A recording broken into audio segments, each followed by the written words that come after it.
बच्चों, आज के इस वीडियो में आपका बहुत बहुत स्वागत है।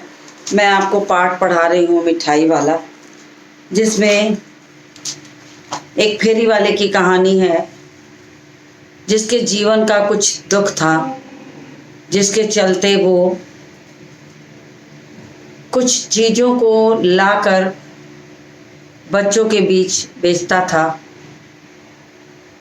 बच्चों के बीच रहना उसे अच्छा लगता था और जिसके कारण उसे ये लगता था कि उसे बच्चों के बीच रहने के लिए कुछ ऐसी ही चीज़ों को लेकर बच्चों के बीच आना चाहिए जो उसे बच्चों को बहुत पसंद हो। तो वो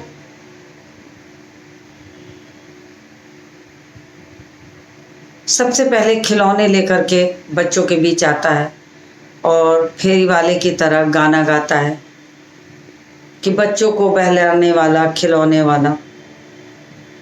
बच्चे खिलौने वाले की बात सुनकर दौड़ते हैं। चीज़ों को वो कुछ दिनों में बेचता है और निकल जाता है। दोबारा आता है तो मुरली लेकर आता है और मुरली ला करके बच्चों को बहलाने वाला मुरलिया वाला कहकर वो गाता है। जब उस गांव के लोगों ने वो आवाज़ सुनी तो वो आवाज़ उन्हें कुछ जानी पहचानी सी लगी, और जानी पहचानी सी इसलिए लगी कि उन्हें लगा कि इतना मधुर मादक स्वर तो खिलौने वाले का भी था। कहीं ऐसा तो नहीं कि ये वही खिलौने वाला है। तो कहानी में जो नन्हे नन्हे दो पात्र चुन्नू मुन्नू हैं, जो खिलौने वाले से खिलौने लेने के लिए, मुरलिया वाले से मुरली लेने के लिए, और माँ रोहिणी और पिता विजय बाबू बच्चों की खुशियों के लिए सारी चीज़ों को लेना चाहते हैं। लेकिन ग्राहक और दुकानदार का जो स्वरूप होता है वो यहाँ बहुत अच्छा दिखाया है। मनुष्य का स्वभाव होता है कि जब वो बाज़ार निकलता है, उसे कुछ चीज़ें खरीदनी होती हैं, तो वो क्या करता है कि दुकानदार से दाम पूछता है और जितना दाम दुकानदार बोलता है तुरंत उसका वो आधा कर देता है। सिर्फ इसलिए कर देता है कि वो उसे ठग रहा होगा। मुनाफा या लाभ उसने बहुत ज़्यादा अपना रखा होगा। तो मुनाफा और लाभ ज़्यादा रखने से ग्राहक को ये लगता है कि अगर उसने दाम कम करा लिया तो इसके मतलब दुकानदार उससे बहुत अधिक मुनाफा कमा रहा था, और वो इस कारण से प्रायः दुकानदार इस शब्दों का प्रयोग करते हैं कि अच्छा बाबूजी, आपके लिए इतना ही सही।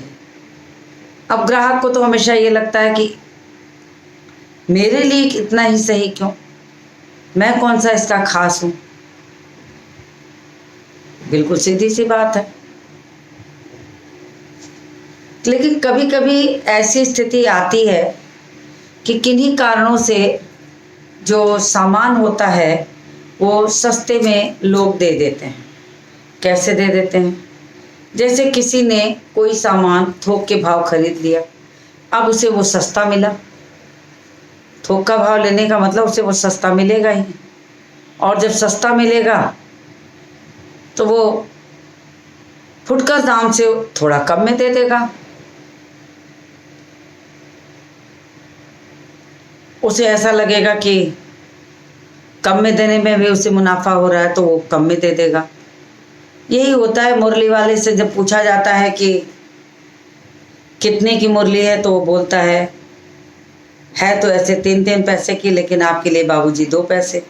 तो विजय बाबू को क्या लगता है कि मुरली वाला ठगता है, देता सबको 2-2 पैसे में होगा, मगर मेरी बारी आई तो उसने एहसान का ठीकरा मेरे सिर पर रख दिया, मुझे जता दिया कि आपके लिए।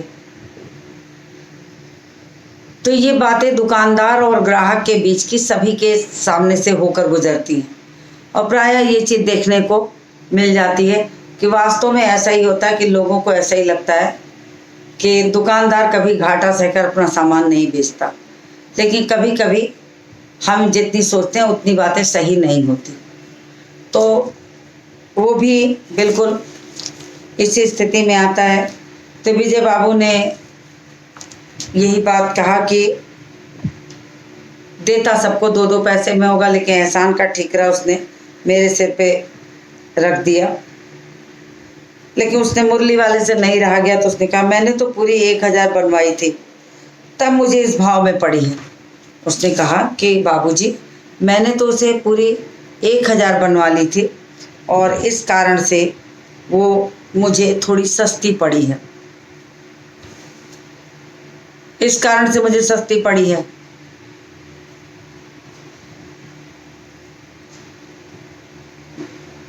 और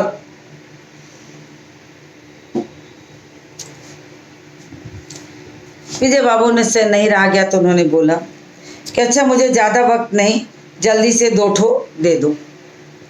दुकानदार से उसने कहा कि भाई मेरे पास समय ज़्यादा नहीं है, आप मुझे सिर्फ 2 दे दो। तो उन्होंने बिल्कुल बोलचाल की भाषा का प्रयोग किया, 2 ठो दे दो। ये ठो शब्द लगा के बोलना एक क्षेत्रीयता, एक खास स्थान विशेष की जो भाषा के साथ होता है। 1 ठो, 2 ठो, 2 ठो हमें भी चाहिए, 1 ठो हम भी लेंगे। ये 1 ठो 2 ठो कहने का मतलब होता है 1 हमें चाहिए, 2 हमें चाहिए। लेकिन वास्तव में यहाँ पर बहुत साधारण भाषा का प्रयोग किया गया है। फिर मुरली वाले ने 2 मुरली उन्हें दे दी। 2 मुरलियाँ लेकर विजय बाबू फिर अपने मकान के भीतर पहुँच गए। मुरली वाला देर तक उन बच्चों के झुंड में मुरली बेचता रहा। उसके पास कई रंग की मुरलियाँ थीं। बच्चे जो रंग पसंद करते, मुरली वाला उसी रंग की मुरली निकाल देता। अब उसके पास तो बहुत सारी मुरलियाँ थी, बच्चे को जो रंग पसंद आता वही रंग की मुरली निकाल कर वो उन्हें दे देता और बच्चे खुश हो जाते। और बच्चे भी खुशी खुशी उसके हाथ में पैसे देकर बजाते हुए चल देते। यह बड़ी अच्छी मुरली है, तुम यही ले लो बाबू, राजा बाबू, तुम्हारा लायक तो बस ये है। अब देखिए, बच्चों को बच्चों की भाषा में समझाकर उनका दिल जीतना दुकानदार की एक कला होती है। अब चूंकि वो फेरी वाला जो खिलौना लेकर और मुरली लेकर बच्चों के बीच आया था, वास्तव में वो तो दुकानदार था ही नहीं, मगर उसके 2 छोटे छोटे बच्चे उससे बिछड़ गए थे, जिसका दुख उसके भीतर था। और तब उसने बच्चों के बीच रहने का एक नया उपाय ढूंढा था कि वो सामान को ले जाकर बच्चों के बीच बेचता और फिर उन्हें बच्चों के बीच रहने का अवसर मिल जाता। तो इसीलिए वो सब बच्चों को फुसला फुसला के कि बाबू तुम ये ले लो, राजा हो, तुम्हारे लायक तो ये है, जो एक पिता, भाई, चाचा, मामा के शब्द होते हैं, उस तरह वो दुलारते हुए चीज़ों को देता था और कहता था हाँ भैया तुमको यही देंगे, ये लो, तुमको वैसे ना चाहिए। अगर कोई कहता कि नहीं मुझे ये नहीं चाहिए, मुझे वो वाली चाहिए, तो बोलता था अच्छा तुम्हें वही दूंगा। नारंगी रंग की, अच्छा वही लो, ले आए पैसे। और फिर वो जो बच्चे पैसे नहीं पाते थे और जिद करते थे, वो उन्हें बोलता कि जाओ जाओ तुम पैसे लेके आओ, तुम्हें भी दूंगा। अच्छा ये लो, तुम्हारे लिए मैंने पहले ही निकाल कर रखी थी। और फिर वो क्या करते कि वो कहते कि मैंने तो तुम्हारे लिए देखो अच्छी वाली निकाल के रखी है। बच्चों को बच्चों की वाली भाषा में कोई चीज़ समझाई जाए तो उन्हें जल्दी समझ में आ जाती है। तो उसने यही कहता था, लो लो मैंने तुम्हारे लिए नारंगी वाली रखी है, अरे मैंने तो तुम्हारे लिए इसे छिपा के रखी थी, ये तो सबसे मीठी वाली है, इसकी आवाज़ बहुत अच्छी है। तरह तरह की बातें कह कह कर वो बच्चों को फुसलाता रहता था।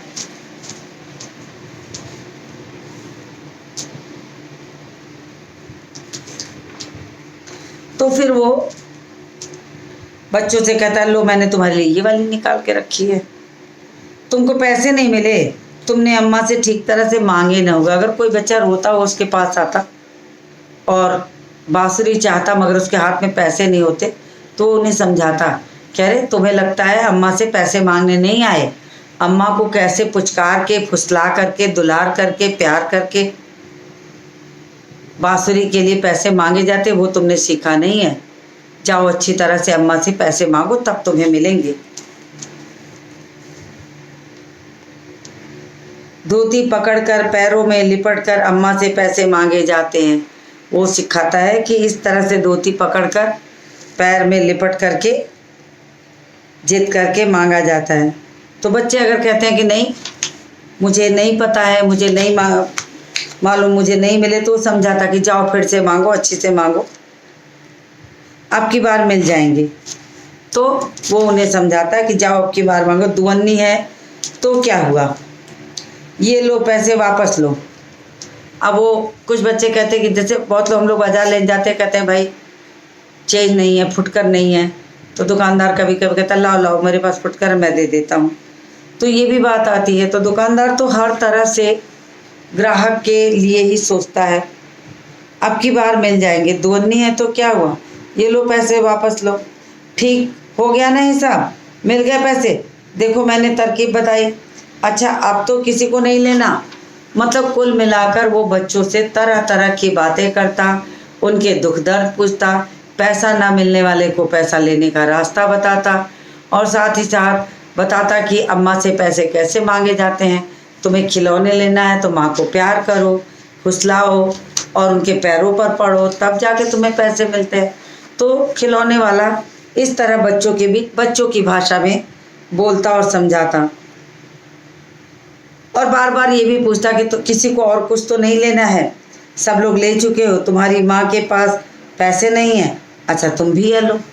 अगर कोई ये कह देता कि मेरी माँ के पास पैसे नहीं हैं, तो उसको बहुत दया आती, फिर वो उसको वैसे ही बांसुरी पकड़ा देता, मुरली पकड़ा देता कि लो तुम ऐसे ही लो।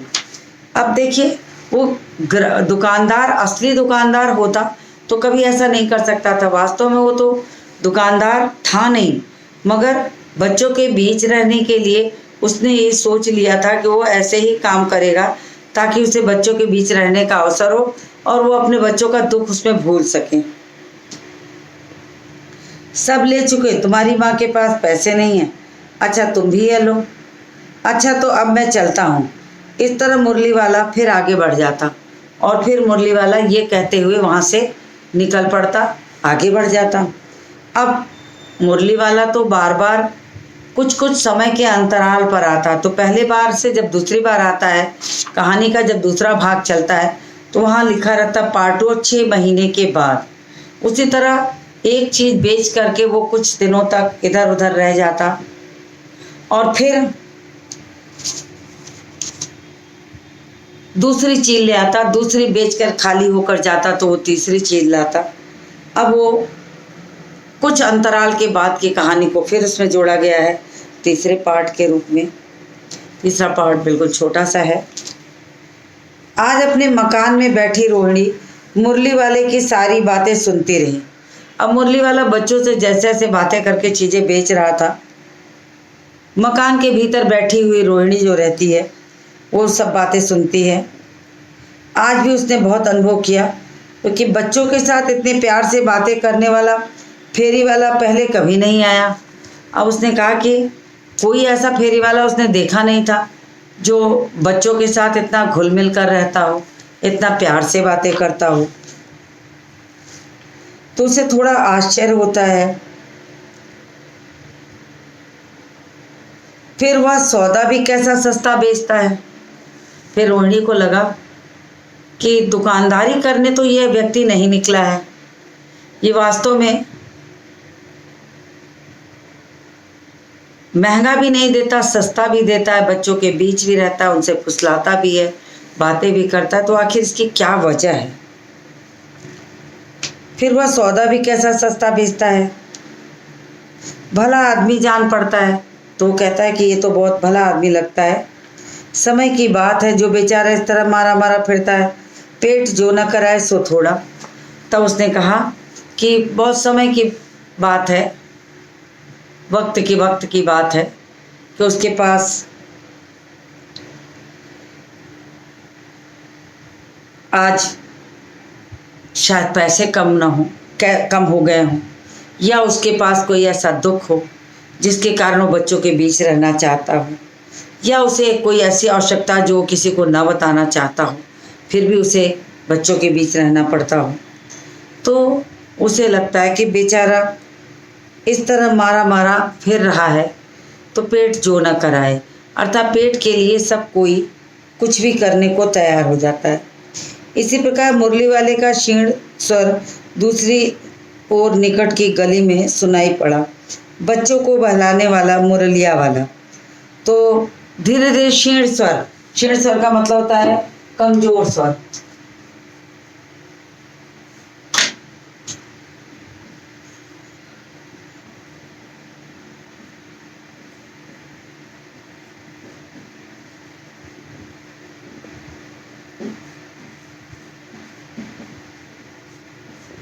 बहुत कमजोर स्वर में उसने बच्चों को बहलाने वाला मुरलिया वाला ऐसा कहता था। रोहिणी इसे सुनकर मनी मन कहने लगी, कैसा स्वर मीठा है इसका। बहुत दिनों तक रोहिणी मुरली वाले का वह मीठा स्वर और बच्चों के प्रति स्नेहासिक्त बातें याद करती थी। तो बहुत दिनों तक रोहिणी वाले के मन और मस्तिष्क पर ये चीज़ें छाई थी कि कैसा दुकानदार है जो बच्चों के साथ रहकर, बच्चों के बीच रह कर के इस तरह से चीज़ों को बेचता है।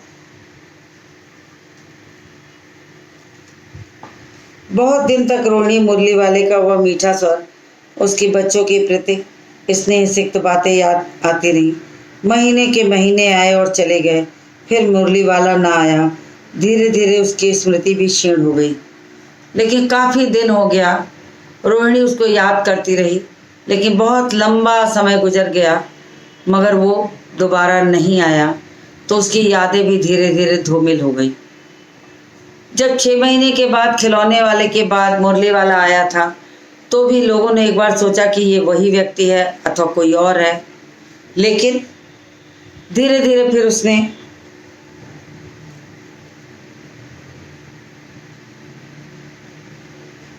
मुरली वाले को भी वो भुला देती है और उसकी स्मृति मतलब याद,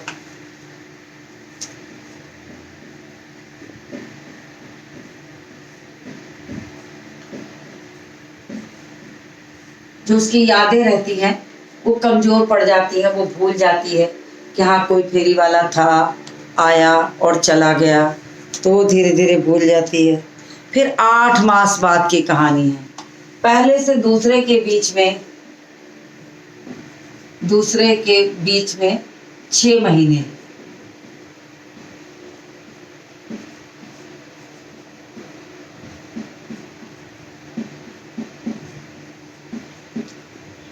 फिर मुरली वाले के बाद 6 महीना, 6 महीने का आपकी 8 महीने, 8 महीने के बाद की घटना है। फिर फेरी वाला आता है। 8 महीने बाद सर्दी के दिन थे। रोहिणी स्नान करके मकान की छत पर चढ़कर अजानुलंबित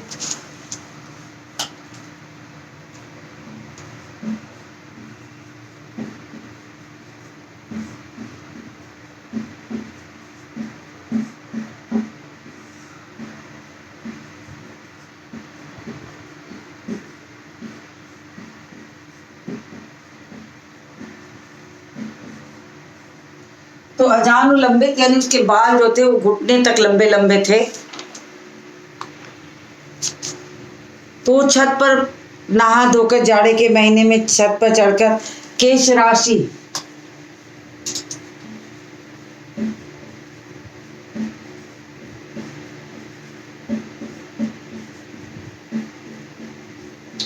अपने बालों को सुखा रही थी। छत पर खड़ी थी, अपने बालों को सुखा रही थी।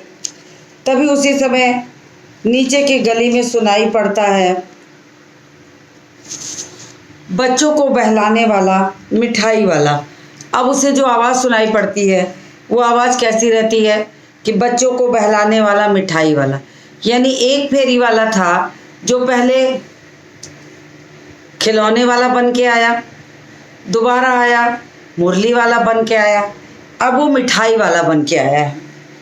उसी समय उसको रोहिणी छत पर रहती है और उसे बच्चे की आवाज़ सुनाई पड़ती है कि बच्चों को बहलाने वाला, मिठाई वाला। मिठाई वाले का स्वर उसके लिए बहुत परिचित सा था। परिचित क्यों था? क्योंकि तीनों आवाज़ें एक दूसरे से मिलती थी, खिलौने वाले की, बांसुरी वाले की और जो मिठाई वाला था। तो उसे आवाज़ बड़ी चिर परिचित सी लगी। झट से रोहिणी नीचे उतर आई। उस समय उसके पति मकान में नहीं थे। हाँ, उनकी वृद्धा दादी थी। रोहिणी उनके निकट जाकर बोली, दादी, चुन्नू मुन्नू के लिए मिठाई लेनी है, जरा कमरे में चलकर ठहराओ। तो उसने क्या किया, कहा कि पहले के ज़माने में महिलाएं एकाएक बाहर नहीं निकलती थी कि पर्दे के बाहर चली आएं। तो उन्होंने अपनी दादी से कहा कि दादी ज़रा फेरी वाले को रोको, चुन्नू मुन्नू के लिए मिठाई लेनी है। तो दादी, चुन्नू मुन्नू के लिए मिठाई लेनी है, ज़रा कमरे में जाकर ठहराओ। मैं उधर कैसे जाऊं, कोई आता ना हो, ज़रा ठहर के मैं चिक के ओट में बैठी रहूँगी। तो उसने कहा कि मैं बाहर नहीं जा सकती हूँ और दादी तुम बाहर उसको रोको, मैं चिक के ओट से उसे मिठाई ले लूँगी। दादी उठकर कमरे में आकर बोली, ए मिठाई वाले, इधर आना। फिर दादी जब कमरे में आती हैं और फेरी वाले को आवाज़ देती हैं कि ए मिठाई वाले इधर आओ, ज़रा रुको तो कुछ लेना है। मिठाई वाला आके निकट बैठ जाता है। बोला, कितनी मिठाई दूँ माँ? ये नए तरह की मिठाइयाँ हैं, रंग बिरंगी, कुछ खट्टी कुछ मीठी, जायकेदार, बड़ी देर तक मुंह में टिकने वाली, जल्दी नहीं घुलती, बच्चे बड़े चाव से चूसते हैं। इन गुड़ों के सिवाय ये खांसी भी दूर करती है। कितनी दूँ? चपटी, गोल, पहलदार गोलियाँ। तो उसने अपनी मिठाई जो थी उसकी तारीफ़ की कि बहुत सारी मिठाइयाँ लाया हूँ, बच्चों को बहुत पसंद आती हैं। इसके अलग अलग आकार हैं, कोई गोल है, कोई चपटी है, कोई लंबी है। तो अलग अलग आकार की, अलग अलग रंगों वाली है और बहुत लुभावना रंग है, अलग अलग स्वाद है, खट्टा मीठा, रंग बिरंगा, जायकेदार, चटकारेदार, जल्दी मुंह में घुलती नहीं, टिकती है, बच्चे बहुत पसंद करते हैं, बड़े भी इसे बहुत पसंद करते हैं। और तो और ये खांसी भी दूर करती है। तो बहुत सारी तारीफ़ करके उसने कहा, कितनी दूँ? चपटी, गोल, पहलदार गोलियां हैं, पैसे की 16 देता हूँ। तो उसने बताया कि पैसे की 16 गोलियां मैं देता हूँ, एक पैसे में 16 गोलियां, कितनी दे दूँ? अब उसने ये सारी बातें अपनी मिठाई की तारीफ़ करते हुए बता दिया कि पैसे की 16 देता हूँ, अब बताओ कितनी दूँ? दादी बोली, 16 तो बहुत कम होती है। अब देखिए, फिर वही बात आ गई कि दुकानदार और ग्राहक के बीच वाली, कि अगर किसी ने कहा कि जैसे हम लोग बाहर निकलते हैं, ऑटो रिक्शा आगे चीज़ें सब लेते हैं, सामान खरीदते हैं, सब्जी खरीदते हैं, और किसी ने कह दिया कि ये 15 रुपए किलो है, तो हम बोलते हैं, अरे अभी तो आगे मैंने पूछा था, ये तो 10 रुपए किलो थी और आप 15 बोल रहे हो। नहीं नहीं भाई, 12 लगाओ तो मैं ले लेती हूँ। अब ये कहकर हम उसके दाम को ये जानते हुए कि मुझे पीछे 15 नहीं 17 मिला था, 20 मिला था, हम उसको झूठ बोल के कहते हैं 10 में मिल रहा था और तुम नहीं दे रहे हो, देना हो तो दे दो भाई, मुझे भी बहुत ज़्यादा ज़रूरत है नहीं। और ये कह कर के उसकी चीज़ की महत्ता को हम समझते हैं और हर तरह से उसे लेना चाहते हैं, सस्ते से सस्ता लेना चाहते हैं।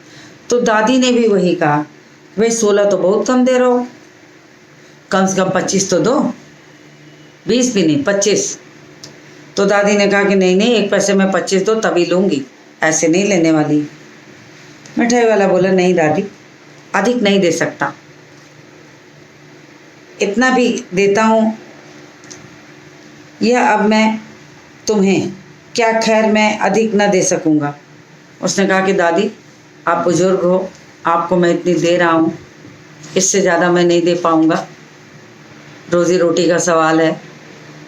मैं भी निकलता हूँ बच्चों के लिए कुछ चीज़ें लेकर उनके बीच बैठने का अवसर पाने के लिए, तो मैं इससे अधिक आपको नहीं दे पाऊँगा। रोहिणी दादी के पास ही थी। बोली, दादी फिर भी तो काफ़ी सस्ता दे रहा है, 4 पैसे की ले लो, ये पैसे रहे। अब रोहिणी तो उसकी आवाज़ से उसे वो आवाज़ चिर परिचित लग रही थी और उसे ये पता था कि ये फेरी वाला कभी भी 1 पैसे भी ज़्यादा नहीं ले सकता, क्योंकि जब ये खिलौने वाला बनकर आया था तब भी इसने पैसे नहीं लिए थे, ज़्यादा नहीं लिए थे। जब ये मुरली वाला बन के आया तब भी इसने कहा कि मैंने तो अपनी 1000 एक साथ बनवाई थी, इसलिए मैं दे रहा हूँ, नहीं तो मैं 3 पैसे में नहीं देता। और वो 2-2 पैसे में दे रहा था।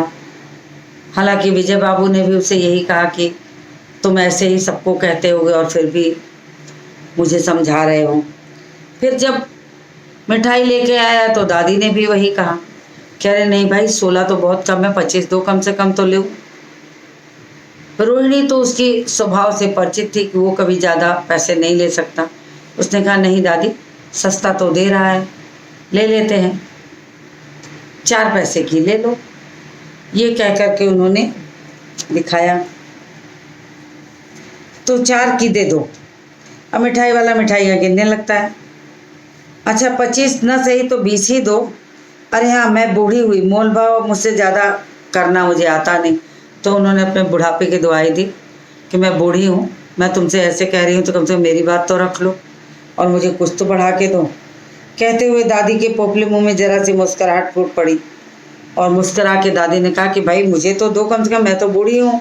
कहते हुए दादी के पोपले मुंह पर मुस्कुराहट फूट पड़ी। रोहिणी ने दादी से कहा, दादी इससे पूछो तुम इस शहर में इससे पहले भी कभी आए थे या पहली बार आ रहे हो? यहाँ के निवासी हो तुम तो हो नहीं। तो उन्होंने कहा कि तुम तो यहाँ के निवासी लगते नहीं हो, तो तुम इससे पहले भी आए थे कि नहीं आए थे? तो दादी के इस कथन को दोहराने की चेष्टा की थी, तभी मिठाई वाले ने कहा कि एक बार नहीं और भी कई बार आ चुका हूँ। रोहिणी चिक्की आड़ से बोली, पहले यही मिठाई बेचते हुए आए थे या कोई और चीज़ लेकर? मिठाई वाला संशय, हर्ष और विस्मय आदि भाव से डूब गया। तो मिठाई वाला भी आश्चर्यचकित हुआ कि मुझे पहचानने वाला कोई और भी है। इससे पहले मुरली लेकर आया था और उससे पहले खिलौने लेकर आया था। तो रोहिणी को तो इस बात का पता ही था कि इससे पहले उसने मुरली लाई थी और फिर उस खिलौने लाया था। तो रोहिणी का जो अनुमान था बिल्कुल सही निकला। अब तो वह उससे और भी अधिक कुछ बातें जानने के लिए उत्सुक हो गई। बोली, इन व्यवसायों में भला तुम्हें क्या मिलता होगा? तो उसने कहा कि आखिर इस व्यवसाय को करने से तुम्हें क्या मिलता होगा, कितना कमा लेते होगे? वो भी अपना दर्द समझ कर कहता है, वो बोला मिलता भला क्या है, यही खाने भर मिल जाता है। उसने कहा कि बहुत ज़्यादा नहीं, जीने खाने भर पा जाता हूँ और कि मुझे इच्छा नहीं है, पर हाँ संतोष, धीरज और कभी कभी असीम सुख जरूर मिलता है। उन्होंने कहा कि पैसा मिलता हो या ना मिलता हो, मगर संतोष, सुख और असीम धीरज मिलता है मुझे बच्चों के बीच रहने का अवसर मिलता है, बच्चों की मन की इच्छा को पूर्ण करने का समय मिलता है, जिससे मुझे संतोष मिलता है और असीम सुख भी प्राप्त होता है। सो कैसे, वह भी बताओ। अब व्यर्थ की उन बातों की क्यों चर्चा करूं? तो मिठाई वाला कहता है कि क्या बात कुरे दूं, बेकार में जितनी बातें कुरे दो उतना तो दुख होता है। अब जाने भी दीजिए। लोग कहते हैं छोड़िए, अभी जाने भी दीजिए, बहुत हो गया। अगर मैं अपना दुख आपके सामने रखूँगा तो उससे मिलेगा तो कुछ नहीं, मुझे थोड़ा कष्ट अवश्य होगा। मैं तो बच्चों के लिए तरह तरह की चीज़ें लाता हूँ और अपने जीने खाने भर का जो सामान है पा जाता हूँ। अब व्यर्थ उन बातों की चर्चा क्या करूँ, उन्हें आप जाने ही दें, उन बातों को सुनकर आपको दुख होगा। तो उसने कहा कि नहीं, अब आप इन बातों को छोड़िए, मैं अपने दुख भरी गाथा अगर गाऊंगा तो आपको भी कष्ट होगा। अब इतना बताया है तो ज़रा बता भी दो। फिर उसने रोहिणी ने जिद करनी शुरू कर दी कि इतनी बातें जब आप बता चुके हैं तो मुझे अपने बारे में कुछ बताइए, मैं जानना चाहती हूँ, क्योंकि मैंने 2-3 बार से मैंने देखा है कि जब आप खिलौने वाले बनकर आए, जब आप मुरली वाले बनकर आए, जब आप मिठाई वाले बन के आए, हर बार आपने सस्ती चीज़ें दी, बच्चों को दी और बच्चों के ही सामान लाए। कुछ तो बात है जिसके कारण आप इतना सस्ता भी देते हो और कमाते क्या हो? तो उसने कहा कि मैं कमाता क्या हूँ, जीने खाने भर पा जाता हूँ। तो रोहिणी जो रहती है उसके मन के भाव को जानना चाहती है कि उसके दिल में ऐसा क्या है जिसके कारण वो ऐसा करता है। तो यहाँ तक की कहानी मैंने आपको पढ़ा दी है, थोड़ा सा अंश शेष रह गया है जो मैं आपको इसके बाद के वीडियो में पढ़ाऊँगी। तो आज के इस वीडियो को यहीं समाप्त करती हूँ और मिलती हूँ आपसे अगले वीडियो में।